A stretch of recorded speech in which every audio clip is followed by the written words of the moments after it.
Hola, estás en el canal Realidad Detective y hoy tenemos otra historia horrible. Cada caso deja una cicatriz. Este me enseñó que las peores paredes no son de ladrillo, sino de silencio. Todo empezó con una frase en el reporte policial. Los vecinos dicen que no parecen padre e hija.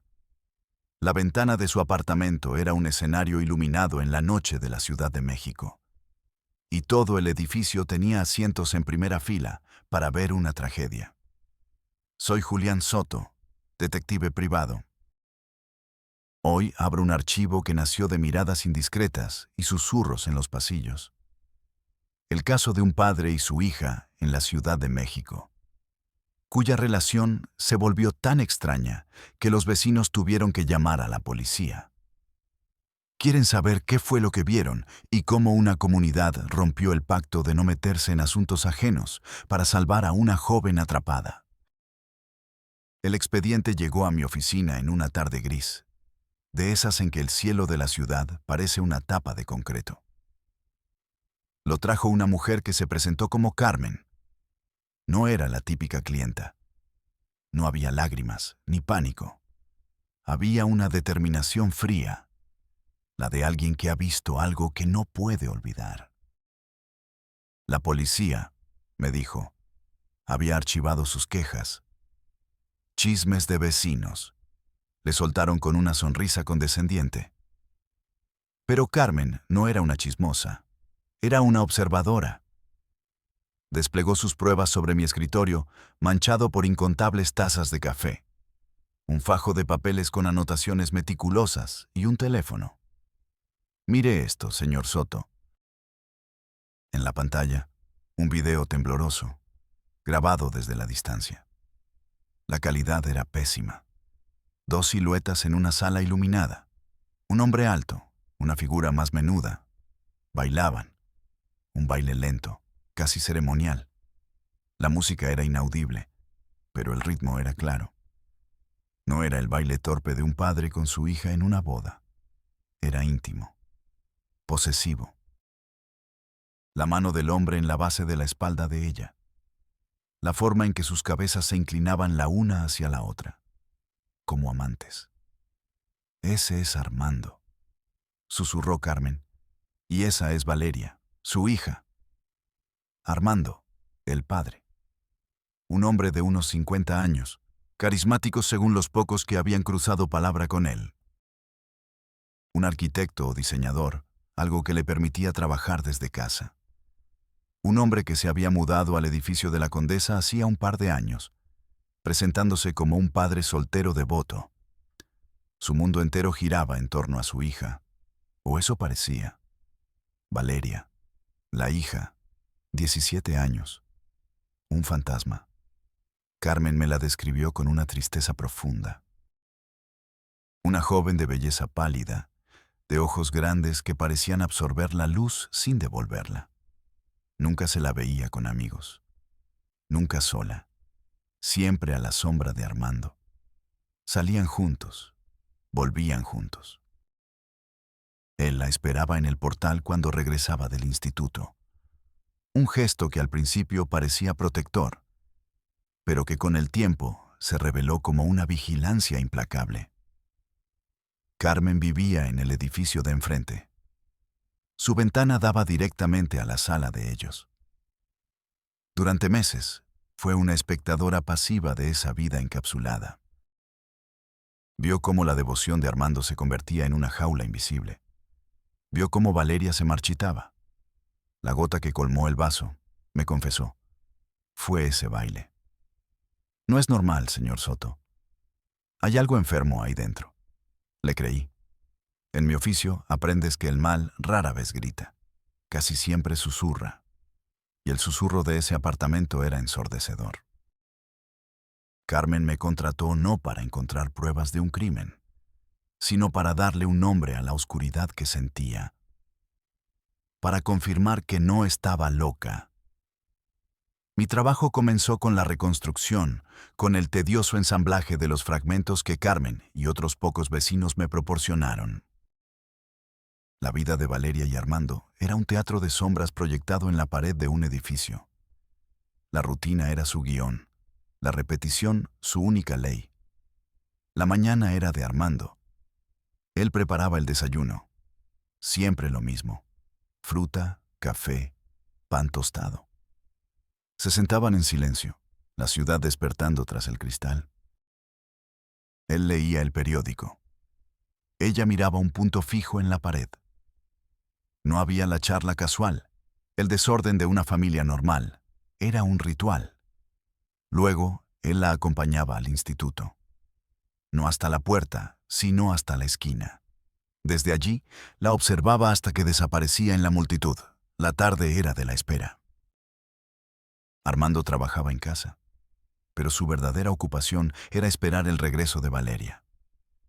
Los vecinos del piso de abajo oían sus pasos, un ir y venir constante por el salón, como un animal enjaulado. A la hora exacta, él bajaba al portal. Se quedaba allí, de pie, hasta que ella aparecía por la esquina. La sonrisa de alivio en su rostro era casi dolorosa de ver.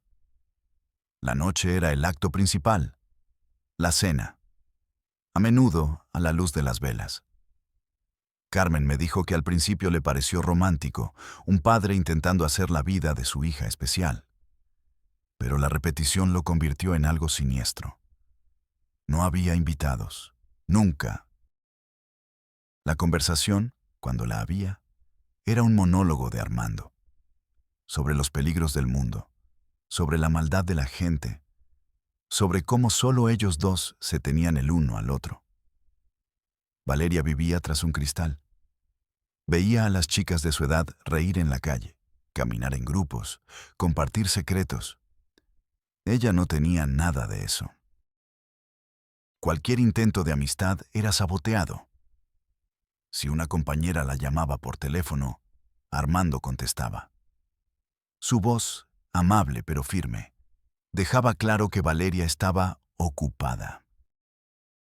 Si algún chico del instituto mostraba el más mínimo interés, Armando aparecía como por arte de magia, posando un brazo protector sobre los hombros de su hija, con una mirada que congelaba cualquier intención.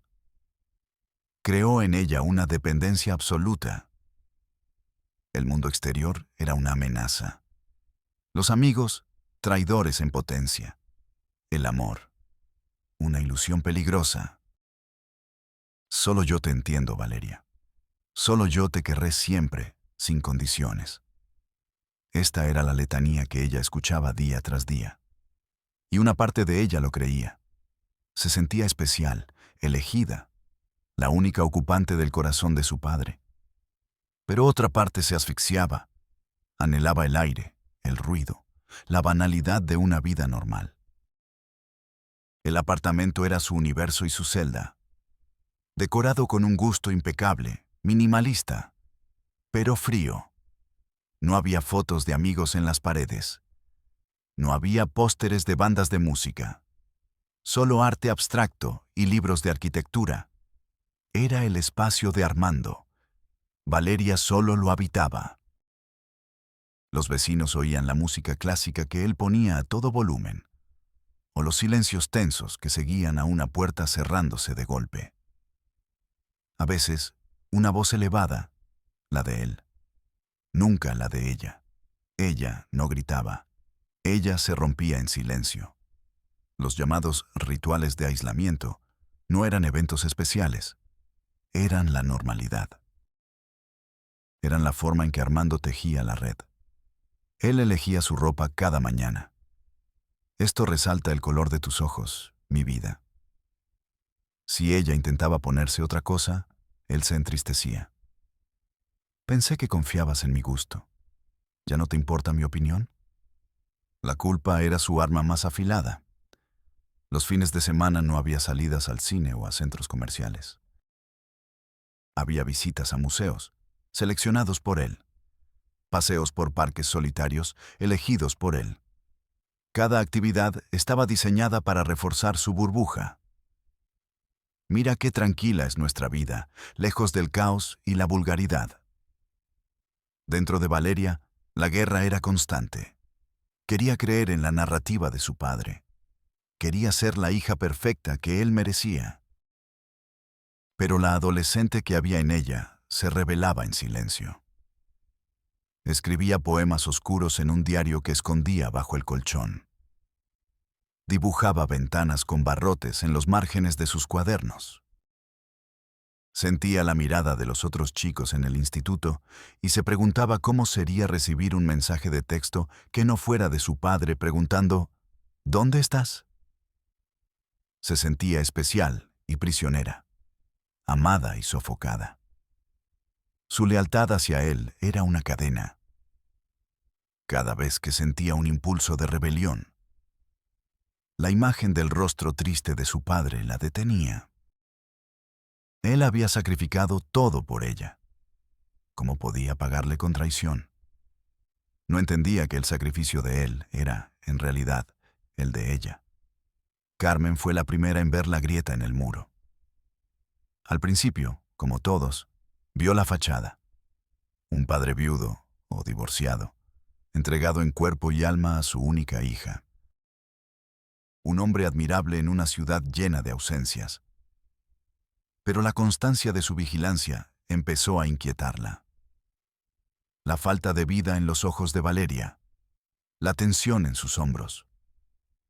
Una noche, Carmen estaba regando sus plantas en el balcón. Vio a Valeria asomada a la ventana de su cuarto. Habían discutido. Podía sentir la tensión desde el otro lado de la calle. Armando gesticulaba en el fondo de la habitación. Valeria no se movía, solo miraba la noche. Y entonces empezó a llorar. Lágrimas silenciosas que rodaban por sus mejillas. Sus miradas se cruzaron a través de la distancia. Un instante. Un segundo en el que el universo se detuvo. En los ojos de Valeria, Carmen no vio tristeza. Vio una súplica, un grito mudo. En ese momento, Carmen entendió. No era una familia peculiar, era una prisión con paredes de cristal. La preocupación se convirtió en obsesión. Empezó a documentarlo todo. Las horas de llegada y salida. Las luces encendidas hasta la madrugada. Las raras ocasiones en que Valeria estaba sola en la ventana, con la mirada perdida. La fachada del padre devoto se había desmoronado, revelando al carcelero. Ya no podía ser solo una espectadora. Tenía que hacer algo. Y así fue como llegó a mi puerta. El catalizador siempre es pequeño. Una chispa en un bosque seco. Para Valeria fue una amistad. Una chica nueva en su clase, Sofía, extrovertida, ajena al aura de extrañeza que rodeaba a Valeria. No se dejó intimidar. Se sentó a su lado, le habló de música, de series, de estupideces. Por primera vez en años, Valeria sintió una conexión con alguien de su edad. Comenzaron a hablar a escondidas. Mensajes de texto intercambiados con el corazón en la garganta durante los recreos. Planes vagos para un futuro que parecía imposible. Tenemos que ir a un concierto alguna vez. Deberías venir a mi casa a ver una película. Eran promesas susurradas en el mundo digital, un pequeño espacio de libertad que Valeria atesoraba como un tesoro. Pero Armando tenía 6 sentidos para la traición. Notó el cambio en ella. Una luz diferente en sus ojos. Una sonrisa secreta que no era para él. Empezó a sospechar. Una noche, mientras Valeria dormía, tomó su teléfono. Lo que encontró desató una furia fría, mucho más aterradora que los gritos. La simple camaradería de los mensajes se transformó, en su mente paranoica, en una conspiración para arrebatársela. La confrontación no fue una discusión. Fue una sentencia. Él le mostró el teléfono, con los mensajes en la pantalla. Creí que éramos tú y yo contra el mundo, Valeria. ¿Y me haces esto? ¿A mis espaldas? La decepción en su voz era un veneno que paralizaba. Valeria intentó explicar. Balbuceó que solo era una amiga. Pero para Armando, una amiga era una puerta de salida. Y todas las puertas debían estar cerradas. Tomó el teléfono y sin una palabra más, lo estrelló contra la pared.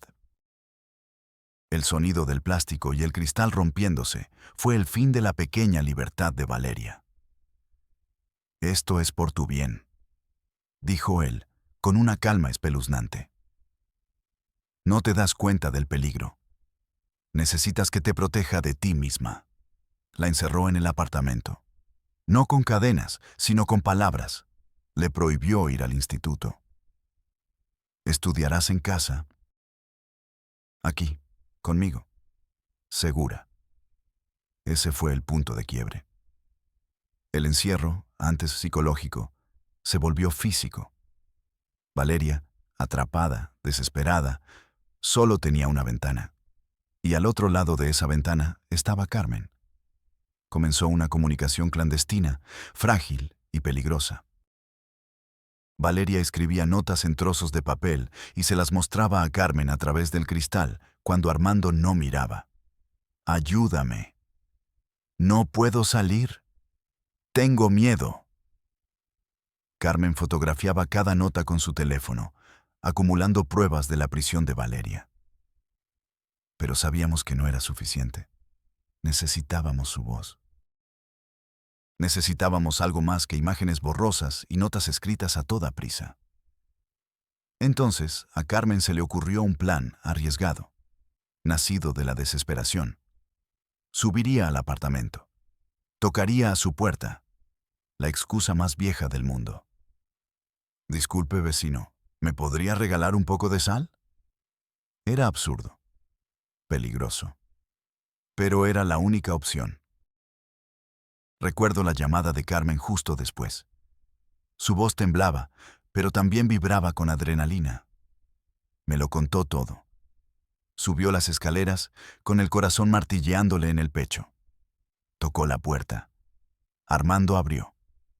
Su sonrisa era encantadora, pero sus ojos eran 2 trozos de hielo. «¿Sí, vecina? ¿En qué puedo ayudarla?». Carmen recitó su guión, sintiéndose ridícula. «Qué pena, me quedé sin sal a media receta». Armando dudó un segundo, pero la presión de mantener la fachada de buen vecino fue más fuerte. «Claro, pase, ahora mismo le traigo». Se dio la vuelta y caminó hacia la cocina. Ese fue el momento. Valeria estaba de pie en el pasillo, pálida, inmóvil. Carmen se acercó a ella, con el teléfono en la mano, la grabadora de voz activada en el bolsillo de su delantal. «¿Estás bien, niña?», susurró. Los ojos de Valeria se llenaron de lágrimas.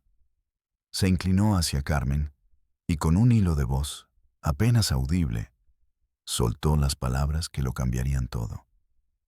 «No me deja salir. Dice que soy todo lo que tiene. Por favor». Armando volvió con un pequeño cuenco de sal. No vio nada. Carmen le dio las gracias, con las manos temblorosas, y se fue casi corriendo. En su teléfono tenía la prueba, el susurro de auxilio de Valeria, la principal evidencia. Con la grabación en mi poder, me sentí como un soldado con una única bala de plata. Fui a la misma comisaría que había desestimado a Carmen semanas antes. Pedí hablar con el detective a cargo. Le expuse el caso, las fotos de las notas, el testimonio de Carmen, y finalmente le hice escuchar la grabación. El detective escuchó. Su expresión no cambió. Apagó el audio. Se recargó en su silla. «Señor Soto, aprecio su celo. Pero esto es circunstancial». Le señalé la grabación. «Es la voz de la víctima pidiendo ayuda». Él suspiró. «Es la voz de una adolescente diciendo que no la dejan salir. Podrían haber discutido. Podría ser un castigo. No dice, me tiene secuestrada. No hay una amenaza explícita. Jurídicamente, esto es muy débil». Salí de allí con un nudo de furia en el estómago. Teníamos la voz de la víctima pidiendo auxilio, pero para el sistema solo eran palabras. Necesitábamos forzar la puerta, derribar ese muro de silencio. ¿Pero cómo? Si la propia víctima, carcomida por el miedo y la lealtad tóxica, probablemente defendería a su carcelero en el momento clave. El sistema no estaba hecho para salvar a quien tiene demasiado miedo para gritar. Para entender al monstruo, a veces tienes que excavar en su pasado. Dejé el papeleo y las comisarías y me dediqué a investigar a Armando. No fue fácil. Era un hombre sin huellas, un fantasma social. Pero tirando de hilos, contactando a antiguos empleadores, a algún familiar lejano que apenas lo recordaba, empecé a armar el rompecabezas de su mente. Armando era un narcisista de manual. Un hombre construido sobre un pánico abismal al abandono. Su esposa, la madre de Valeria, no había muerto. Lo había dejado. Había huido. Un antiguo colega de trabajo me lo contó por teléfono, con la condición de mantener el anonimato. Era asfixiante. La controlaba, la aislaba, igual que a la niña, supongo. Un día, ella simplemente desapareció. Se fue sin nada. Él le dijo a todo el mundo que había muerto en un accidente. Era más fácil que admitir que alguien había podido abandonarlo. Esa herida narcisista nunca cerró. Y todo ese miedo, toda esa necesidad patológica de control, la proyectó sobre la única persona que no podía abandonarlo: su hija. En su mente retorcida, no era un carcelero, era un salvador. Él realmente creía que el mundo era un lugar horrible y peligroso, y que solo bajo su custodia Valeria estaría a salvo.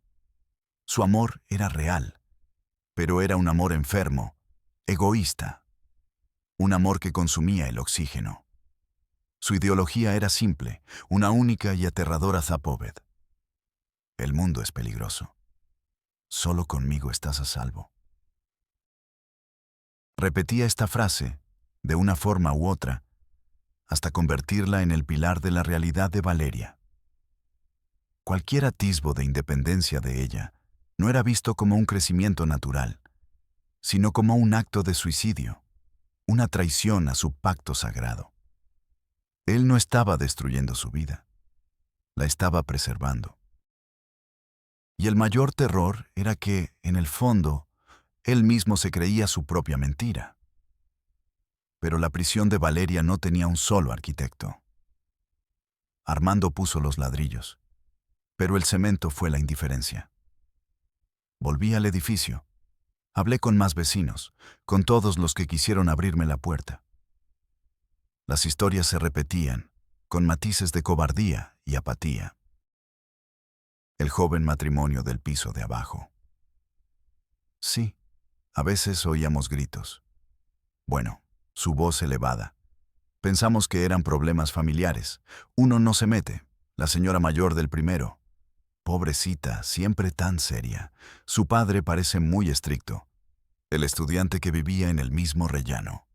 Me los cruzaba en el ascensor, siempre en silencio. Daba mal rollo, la verdad. Pero bueno, en esta ciudad, cada quien a lo suyo. Esa frase. Cada quien a lo suyo. La escuché una y otra vez. Era el himno no oficial de la metrópoli. El escudo que la gente usaba para justificar su inacción. El muro de silencio no estaba construido sobre el miedo a Armando. Nadie pensaba que fuera un asesino violento. Estaba construido sobre la comodidad de mirar hacia otro lado. Sobre la pereza moral de no complicarse la vida. La tragedia de Valeria no ocurría en un desierto. Ocurría a la vista de todos, en un escenario iluminado, y el público había decidido que la obra no era de su incumbencia. Armando era el carcelero, pero la ciudad era cómplice. Con esta nueva comprensión, volví a la carga. Esta vez, a la Fiscalía de la Ciudad de México. Me preparé para una guerra de trincheras. Conseguí una cita con una fiscal de delitos de género, una mujer de aspecto agotado, sepultada bajo montañas de expedientes mucho más explícitos que el mío. Le presenté todo: mi investigación sobre el pasado de Armando, los testimonios de los vecinos, la grabación, la cronología de la vigilancia de Carmen. Argumenté que no era un solo hecho, sino un patrón, un cúmulo de evidencias circunstanciales que, vistas en conjunto, dibujaban un cuadro inequívoco de privación ilegal de la libertad y violencia psicológica, dos delitos tipificados en el Código Penal. La fiscal me escuchó con paciencia profesional. «Señor Soto», dijo finalmente, «entiendo su punto de vista. Humanamente, estoy de acuerdo en que algo no está bien en esa casa. Pero legalmente, mis manos están atadas». Me explicó la doctrina. Para un delito de privación de libertad, necesitaban demostrar que la víctima no podía irse físicamente. Pero Valeria iba al instituto, hasta hacía poco. La puerta no estaba cerrada con llave por fuera. La violencia psicológica era aún más difícil de probar. Necesitaríamos un peritaje psiquiátrico de la víctima. Y para eso, necesitaríamos que ella denunciara. Y por lo que usted me cuenta, no lo va a hacer. Fue como golpear una pared de goma. Cada argumento que yo presentaba era rebatido con un artículo del Código, con un precedente legal, con la dura realidad de un sistema diseñado para reaccionar ante crímenes, no para prevenirlos. Necesitamos pruebas de hierro, señor Soto. Una confesión, un testimonio directo, un video de él atándola a una silla. Lo que usted tiene es humo. Un humo muy denso y negro, se lo concedo, pero solo humo. La burocracia no era malvada, era simplemente ciega. Funcionaba con un manual que no tenía un capítulo para las cárceles sin barrotes, para los secuestros del alma. Salí de ese edificio gris sintiendo que el sistema no era un escudo para los débiles, sino una fortaleza para los verdugos que conocían las reglas del juego. Consulté a una abogada especializada en derechos humanos que me debía un favor. Le pasé el archivo. Su diagnóstico fue brutalmente honesto. Julián, este es el caso imposible. El sistema legal se basa en la autonomía de la voluntad. Asume que un mayor de edad, si no está visiblemente coaccionado, actúa por decisión propia. Para que el Estado intervenga en una dinámica familiar, la línea que hay que cruzar debe ser evidente y sangrante. Me explicó las sutilezas legales. Armando no estaba cometiendo un delito claro y definido. Estaba ejecutando 1000 pequeñas crueldades que, individualmente, no eran ilegales. ¿Elegirle la ropa a tu hija? Excéntrico, no criminal. ¿Cenar a la luz de las velas? Idem. ¿Prohibirle salir como castigo? Potestad parental. El patrón era lo delictivo, pero la ley juzga hechos, no patrones. Para que un juez nos diera una orden de registro o de intervención, continuó, necesitaríamos que Valeria llamara a la policía y dijera: «Mi padre me tiene encerrada contra mi voluntad». Y si la policía llega y ella dice: «No, no, tuvimos una pelea, estoy bien, el caso se cierra, fin de la historia». La víctima tenía que ser su propia rescatadora, pero el abuso estaba diseñado precisamente para impedir que pudiera serlo. Era una trampa legal perfecta, una paradoja cruel. El sistema no estaba preparado para salvar a alguien que ha sido manipulado para amar su propia jaula. Nos enfrentábamos al muro más alto de todos, la propia ley, que en su afán de proteger la privacidad del hogar, se convertía en cómplice del terror doméstico. Estábamos en un callejón sin salida. La ley no nos ayudaba. La burocracia nos ignoraba. El tiempo corría en contra de Valeria, Cada día encerrada, su voluntad se erosionaba un poco más. Fue entonces, en la quietud de mi oficina a las 3 de la mañana, cuando se me ocurrió la última, la más desesperada de las ideas. Si no podíamos usar la ley, usaríamos un arma más poderosa y peligrosa: la opinión pública. Llamé a Carmen. Le expuse el plan. Era arriesgado. La expondría a ella, al resto de los vecinos. Pero ella no dudó. Hagamos lo que sea necesario. Junto a ella y otros 2 vecinos que logramos convencer, redactamos una declaración colectiva. Un testimonio detallado de todo lo que habían visto durante años. Con ese documento en mano, llamé a un contacto en la prensa. Un joven periodista de un portal de noticias digital, de esos con hambre de historias que importan. Le conté todo, sin adornos. Le di la grabación, las fotos, la declaración firmada. Le di un titular: La prisionera de la condesa. La historia explotó. Fue como lanzar una cerilla a un charco de gasolina. En cuestión de horas, estaba en todas partes. Se viralizó en redes sociales.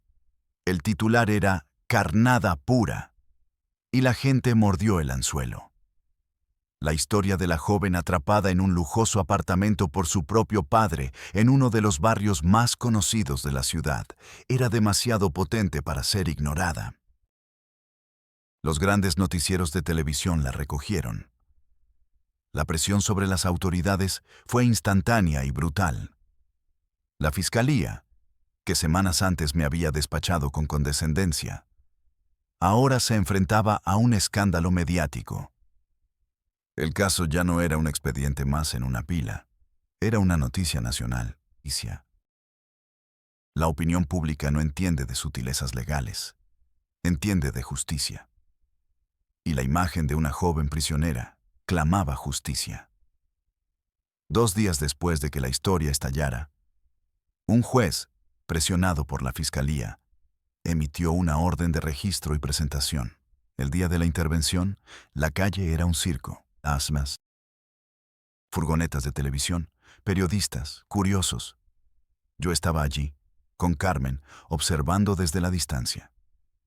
Vimos a los agentes subir, vimos cómo forzaban la puerta. Y luego, el silencio. 10 minutos que parecieron una eternidad. Finalmente, la puerta se abrió. Primero sacaron a Armando, esposado. Su rostro no mostraba furia, sino una profunda y desconcertada herida, como si no pudiera comprender la traición. Luego, la sacaron a ella, a Valeria. Parpadeó bajo la luz del sol, como alguien que sale de un cine a mediodía. Estaba delgada, pálida, con los ojos abiertos de par en par por el miedo y la confusión. Miró a la multitud, a las cámaras, y se aferró al brazo de una agente de policía como si fuera un salvavidas. Esas imágenes dieron la vuelta al país. La caída del teatro de sombras había sido en directo. La libertad tiene un precio, y a veces se paga con las ruinas de lo que fue tu vida. Valeria fue puesta bajo la tutela de los servicios sociales. Los primeros meses fueron un infierno.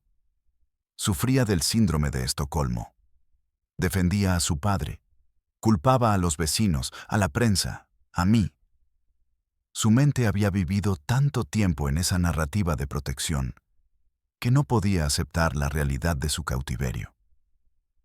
Fue un proceso largo y doloroso de terapia, de deconstrucción de años de manipulación. Armando fue procesado. Con el testimonio de Valeria, ahora respaldado por psicólogos, y las pruebas que habíamos acumulado, fue condenado por privación ilegal de la libertad y violencia familiar. Una condena corta, demasiado corta. Pero una condena al fin. Con el tiempo, Valeria empezó a sanar. Cortó todo contacto con su pasado. No quiso volver a ver a Carmen ni a nadie del edificio. Necesitaba un lienzo en blanco. Sé que terminó sus estudios, que fue a la universidad, que construyó, pieza por pieza, una vida propia, una vida normal, anónima y libre. El edificio de la Condesa volvió a su quietud. El apartamento fue vendido. Los vecinos siguieron con sus vidas, pero con una conciencia nueva. La certeza de que su intervención, su decisión de romper el pacto de silencio, había salvado una vida, pero también había dinamitado una familia, por tóxica que fuera. Carmen a veces me llama. Todavía se pregunta si hicieron lo correcto. Siempre le digo lo mismo. No teníamos otra opción. Soy Julián Soto. Y hay archivos que nunca deberían cerrarse. Son cicatrices en la memoria de la ciudad, recordatorios de que las peores paredes, las más difíciles de derribar, son las que no se ven.